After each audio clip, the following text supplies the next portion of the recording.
बाबा साहब को याद करने के वर्ष भर में केवल दो ही अवसर मिलते हैं। एक 14 अप्रैल जो उनकी जन्म जयंती है, और दूसरा 6 दिसंबर जिस दिन वो उनको परिनिर्वाण दिवस के रूप में।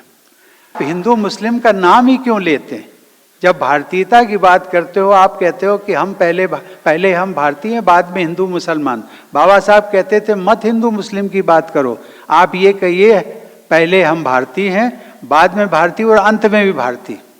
यदि महिलाओं के उन्होंने प्रॉपर्टी राइट्स के लिए इतना बड़ा त्याग किया, मंत्रिमंडल से इस्तीफा दे दिया, तो क्या महिलाएं सारी महिलाएं दलित थी क्या?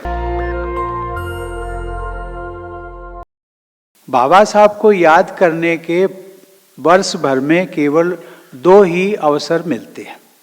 एक 14 अप्रैल जो उनकी जन्म जयंती है, और दूसरा 6 दिसंबर जिस दिन वो उनको परिनिर्वाण दिवस के रूप में। तो मुझे लगा कि इतने बड़े महान व्यक्तित्व के बारे में यदि साल में 2 ही दिवस मिले तो एक तीसरा दिवस भी होना चाहिए, और सही मायने में वो तीसरा दिवस तो यही है, 26 नवंबर। और मुझे खुशी इस बात की है कि उस कल्पना साकार हुई जब वर्तमान सरकार बनी प्रधानमंत्री नरेंद्र मोदी के नेतृत्व में, तो उन्होंने इसको 2015 से लागू किया। 26 नवंबर को उन्होंने अधिकृत रूप से सरकारी तौर पर इसको मनाने की घोषणा की, और उसकी 2016 में संभवतः इसको पार्लियामेंट के अंदर 26 नवंबर को, यद्यपि पार्लियामेंट नहीं होता है, लेकिन स्पेशल सेशन बुलाया, और उस दिन जो है 2 दिनों तक लंबी बहस के बाद में संविधान सभा का एक रूप दिया, और उसको आगे ये कार्यक्रम चल रहा है। लेकिन बाबा साहब की सोच इस सोच से एक कदम आगे थी। और वो कैसे? बाबा साहब कहते थे कि हम सबसे पहले भारतीय हैं, बाद में भारतीय हैं, और अंत में भी भारतीय हैं।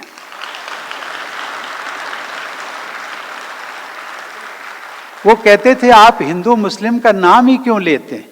जब भारतीयता की बात करते हो आप कहते हो कि हम पहले हम भारतीय हैं, बाद में हिंदू मुसलमान। बाबा साहब कहते थे मत हिंदू मुस्लिम की बात करो, आप ये कहिए पहले हम भारतीय हैं, बाद में भारतीय और अंत में भी भारतीय। देवी और सज्जनों, बाबा साहब हमेशा संवाद के द्वारा, चर्चा के द्वारा लोगों के सामने अपनी बात रखकर सर्वसहमति बनाते थे, क्योंकि बाबा साहब का कहना था कि ये देश अपना है, यहाँ के सब लोग अपने हैं, और समाज के कमजोर वर्गों को न्याय दिलाने हेतु जो भी करना है वो सब सदैव अहिंसात्मक तरीकों से ही व्यापक हित में हासिल किया जा सकता है, ताकि समाज में हमेशा सौहार्द का वातावरण बना रहे। देवी और सज्जनों, आप सभी लोग प्रबुद्ध वर्ग की श्रेणी में आते हैं। अभी मैंने बाबा साहब की महानता, उनके सद्गुणों, उनकी सहृदयता, उनके देश प्रेम के बारे में कुछ उदाहरण भी आपके सामने रखे, लेकिन इतिहास में उनको जो स्थान मिलना चाहिए था वो नहीं मिला, जितनी जल्दी मिलना चाहिए था वो नहीं मिला, उसमें भी देरी हुई। जो सम्मान उनको जितने समय पर मिलना चाहिए था उसमें भी देरी हुई। क्या कारण थे उस पर मैं नहीं, वो फिर पॉलिटिकल हो जाएगा। मैं उसका उत्तर भी आप सब लोग जानते हैं। प्रायः इसका उत्तर एक दिया जाता है कि समाज ने, अर्थात आम समाज, सरकारों ने उनके साथ अन्याय किया। अब मैं यहाँ पे एक सवाल पूछता हूँ आप सबसे, ये कहकर के तो हम अपनी जिम्मेदारी को सचमुच में टाल देते हैं कि भाई उनके कारण उनको सम्मान नहीं मिला, दूसरों के कारण जो है बाबा साहब को न्याय नहीं मिला। ये कहना मुझे लगता है बहुत उचित नहीं है। कुछ समय तक है, कुछ सीमा तक उचित है, लेकिन पूरी तौर पे ये उचित नहीं है। मैं ये कहता हूँ कभी भी हम लोगों ने अपनी भूमिका का आत्म अवलोकन नहीं किया, कभी भी नहीं किया। किया होगा, कुछ लोगों ने किया होगा, लेकिन रिकॉर्ड में नहीं है, इसलिए मैं ये बात कह रहा हूँ। हम लोग क्या करते थे और अभी तक भी करते हैं, हमें बताया गया कि भाई बाबा साहब दलितों के मसीहा थे, हमने कहना शुरू कर दिया दलितों के मसीहा। और क्या था बाबा साहब? संविधान निर्माता, वो भी हमने कहना शुरू कर दिया, फुल स्टॉप लगा दिया, उसके आगे नहीं बढ़े। संविधान निर्माता, दलितों के मसीहा। और जब दलितों के मसीहा की बात करते हैं, अर्थात आपने उनकी भूमिका को केवल दलितों तक सीमित कर दिया। और ये जो मैंने उनके गुणों का बखान किया, जो उनकी सहृदयता का किया, उनकी देशभक्ति का किया, इससे क्या जाहिर होता? क्या वो केवल दलितों के मसीहा थे? नहीं, इस पे हमें सोचना पड़ेगा।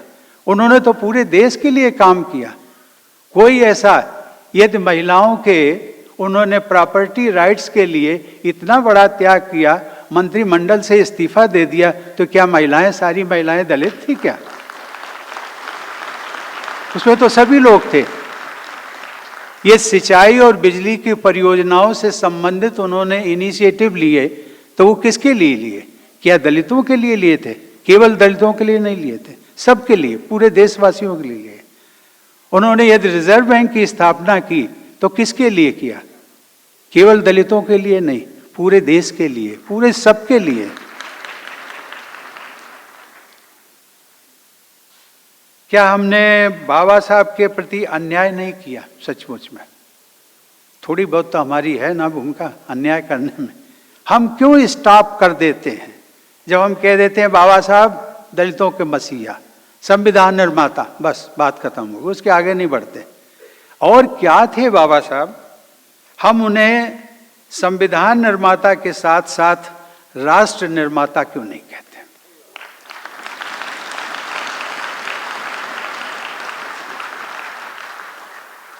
हम उन्हें दलितों के मसीहा के साथ साथ गरीबों और पिछड़ों या फिर भारतीयों का मसीहा क्यों नहीं कहते? हम उन्हें सामाजिक क्रांति का दूत क्यों नहीं कहते? हम उन्हें भारत का भाग्य विधाता क्यों नहीं कहते?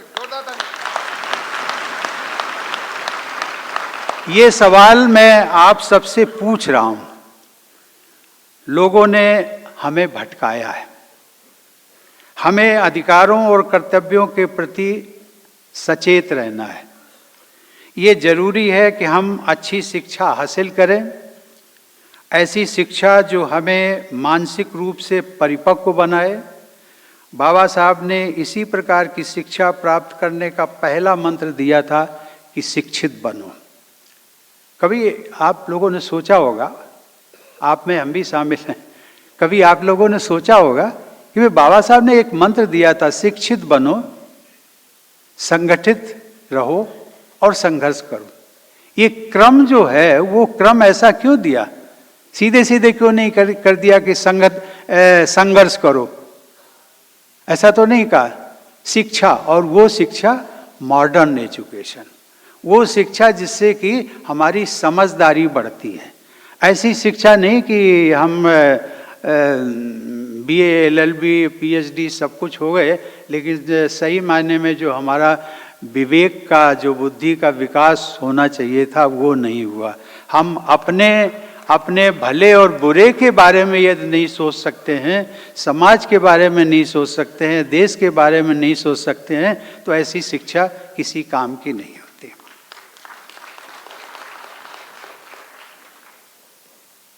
एक मैं यहाँ पर बहुत सारे महाराष्ट्र के लोग भी हैं, उत्तर प्रदेश के बहुत सारे लोग हैं। मैं एक बात आपसे शेयर करना चाहूँगा कि मेरी बहुत एक इच्छा थी कि बाबा साहब का जो पैतृक गांव है अंबावडे, रत्नागिरी जिले में, वहाँ जाएं। जाने के लिए पहले भी जा सकते थे, बाद में, लेकिन मैंने ये तय किया था कि राष्ट्रपति रहते हुए मैं उनके पैतृक गांव जाऊंगा। और सचमुच में वो मुझे सौभाग्य मिला जब मैं उनके गांव में गया। ये रत्नागिरी जिले में मुंबई और गोवा हाईवे पर स्थित है। ठीक हाईवे से एक 4-5 किलोमीटर के साइड में है। मैंने इसका जिक्र जानबूझ करके किया। मैं चाहूंगा कि सही मायने में वो तीर्थ स्थल है। आप लोग जाते हैं, गोवा जाते हैं, मुंबई जाते हैं, परिवार के सहित जाते हैं। मुझे लगता है एक बार यदि आप तय कर लेंगे कि वे मुंबई जाना है, गोवा जाना है, तो इस स्थल पर भी बाबा साहब की जो पैतृक गांव है उस पर भी हम जाएंगे और देखेंगे कि वाकई में क्या बाबा साहब ने क्या दुख तकलीफ कितनी सही है और क्या उनकी जीवन की जो दिनचर्या थी उसका हम एक अनुभव कर सकते हैं। देवी और सज्जनों, अद्भुत प्रतिभा, मानवता के प्रति करुणा और अहिंसा पर आधारित उनकी जीवन यात्रा व उपलब्धियों को देश से लेकर विश्व समुदाय तक ने मान्यता दी है।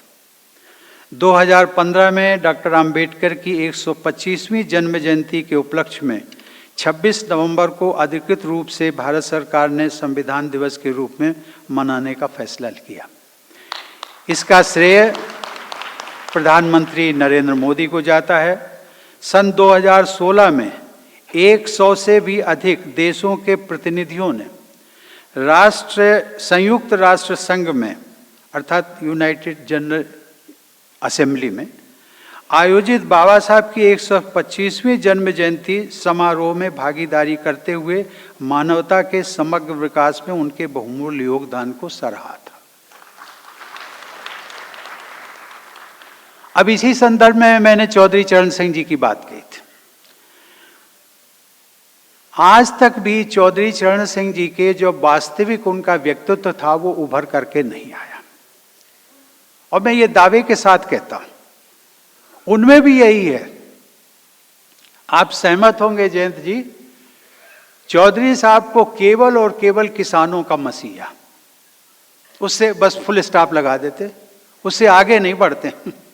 चौधरी साहब ने क्या किया, उत्तर प्रदेश के लिए क्या किया, देश के लिए क्या किया, वो बात वाकई में सही जो मानवता के प्रतीक थे, करुणा के प्रतीक थे।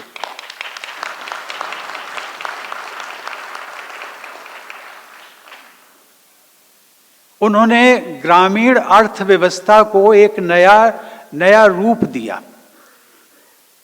देश, हमारा पूरा देश जो है वो गांव में ही तो बसता है। चौधरी चरण सिंह जी ने एक ग्रामीण अर्थव्यवस्था में एक नया आयाम दिया। उसकी कोई बात नहीं करता, कोई नहीं करता। मैं सही हूं ना? केवल और केवल किसानों के मसीहा, और वो भी कब करते हैं? बार बार नहीं करते, जब उनकी जन्म जयंती मनाई जाती है तभी लोग करते हैं, वहीं स्टॉप कर देते। मैंने ये, आप लोग प्रबुद्ध वर्ग हैं जो हमारे इस देश के महापुरुष हुए हैं, उन सब के बारे में हम अध्ययन करें और खुलकर के अध्ययन करें। और ये इसीलिए बाबा साहब बार बार कहते थे, सबको कहते थे, और विशेष करके इस समुदाय के लिए कहते थे कि भाई आपको मेन स्ट्रीम में रहना है, देश की मेन स्ट्रीम में।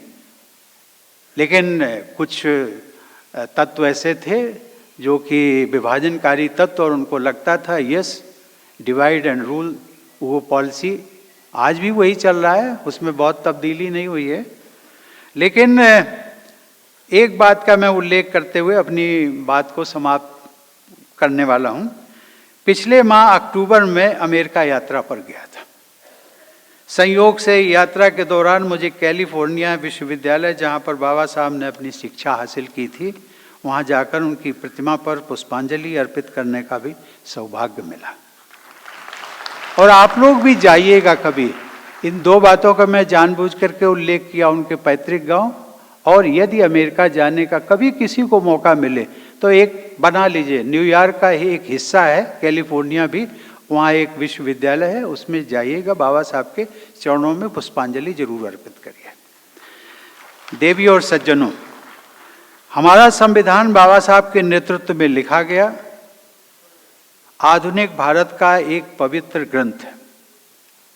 पवित्र ग्रंथ, सही माने में मैं जब बिहार का राज्यपाल था तो मैं कहता था इसको संविधान के स्थान पर मैं कहता था मर्यादा ग्रंथ। मर्यादा ग्रंथ इसलिए क्योंकि उन्होंने जुडिशरी हो, एग्जीक्यूटिव हो, लेजिस्लेचर हो, उन सबको अपनी अपनी मर्यादा में रहने की बात की गई है। उसमें उनके लिए एक मार्गदर्शन दिया गया है इस संविधान में, इसलिए ये सही माने में मर्यादा ग्रंथ ही हुआ। इस संविधान ने ही हमारे लोकतंत्र को ये ताकत दी है कि पिछड़े और वंचित वर्गों के लोग देश के सर्वोच्च पदों तक पहुंच रहे हैं, चाहे वे राजनीतिक क्षेत्र में हों, संवैधानिक पद पर हों अथवा हाई कोर्ट या सुप्रीम कोर्ट में हों। और इस सब का श्रेय यदि किसी को जाता है, संविधान को जाता है और संविधान निर्माता बाबा साहब को जाता है।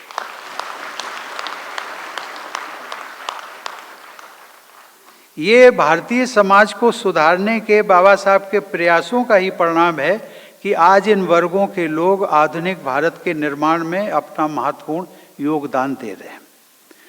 देवी और सज्जनों, पिछले कुछ वर्षों में टेक्नोलॉजी का चलन बढ़ा है।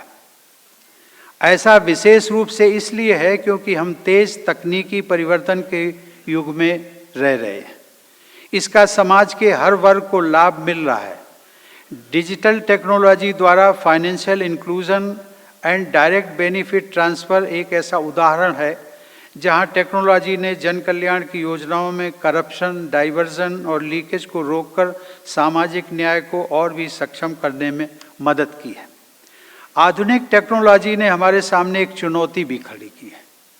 वो ये है कि तकनीकी प्रगति ने एक डिजिटल डिवाइड को जन्म दिया, जहां समाज में गरीब, अनुसूचित जाति, आदिवासी और पिछड़े लोगों के पास टेक्नोलॉजी की पहुंच बहुत कम है। यह डिजिटल डिवाइड समाज में मौजूदा असमानताओं को और बढ़ा सकता है, क्योंकि टेक्नोलॉजी तक पहुंच के अभाव में लोग नए आधुनिक शैक्षिक व आर्थिक अवसरों से वंचित होते जा रहे हैं और नए अवसरों का उपयुक्त लाभ नहीं उठा पा रहे हैं। लेकिन यह एक वैश्विक समस्या भी है। हम सबको इसी डिजिटल टेक्नोलॉजी के युग में जीना है, इसी टेक्नोलॉजी के युग में मरना है। अच्छा होगा कि हम बाबा साहब के दिए गए मंत्र, जिसमें कहा गया था शिक्षित बनो, संगठित रहो, संघर्ष करो, का नई ऊर्जा के साथ पालन करते हुए हम आधुनिक शिक्षा पर जोर दें, नहीं तो विकास की दौड़ में हम और भी पिछड़ जाएंगे। ये सच है।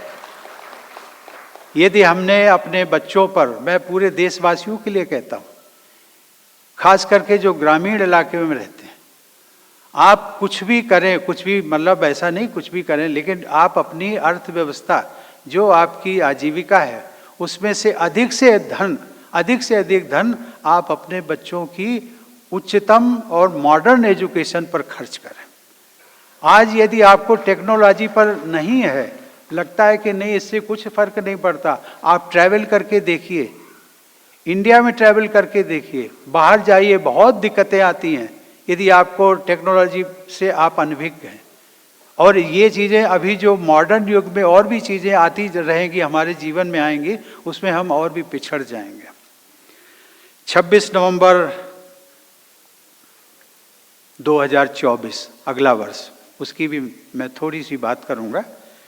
अब से ठीक 12 महीने बाद संविधान को अपनाने की 75वीं वर्षगांठ होगी। ये चिंताजनक भी है और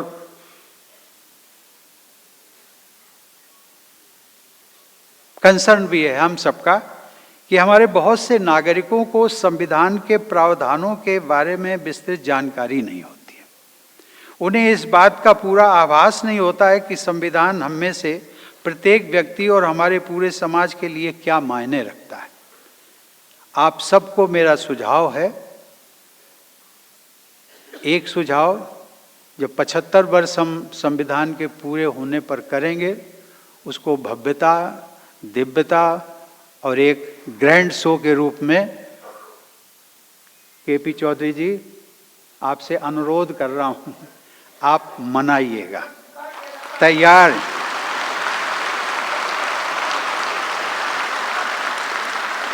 कोई जरूरी नहीं है कि इस बंद विज्ञान भवन के ऑडिटोरियम में करें, कहीं ओपन में करें, लेकिन वो वर्ष भर करते रहें, अच्छा होगा। शुरुआत यहाँ से कर सकते हैं, कहीं से भी कर सकते हैं, लेकिन पहल यदि आपका संस्थान करेगा तो सबको प्रसन्नता होगी। आप सबको एक मेरा दूसरा सुझाव भी है, इसमें भी पहल करिए कि संविधान के जो प्रमुख प्रावधानों की जानकारी समाज तक कैसे पहुंचे, इस पर विचार करें और पहल करें। आप सबकी ये पहल सचमुच में बाबा साहब के प्रति एक व्यवहारिक और सकारात्मक श्रद्धांजलि और कृतज्ञता होगी। धन्यवाद। जय। नेशनल दस्तक की आपसे गुजारिश है कि अगर इसको बचाना चाहते हैं तो नेशनल दस्तक को सब्सक्राइब करने के लिए रेड कलर के सब्सक्राइब बटन को दबाएं, फिर बेल आइकन की घंटी दबाएं। नेशनल दस्तक को बचाने के लिए बहुत जरूरी है कि हर खबर को शेयर करें, लाइक करें, कमेंट जरूर करें।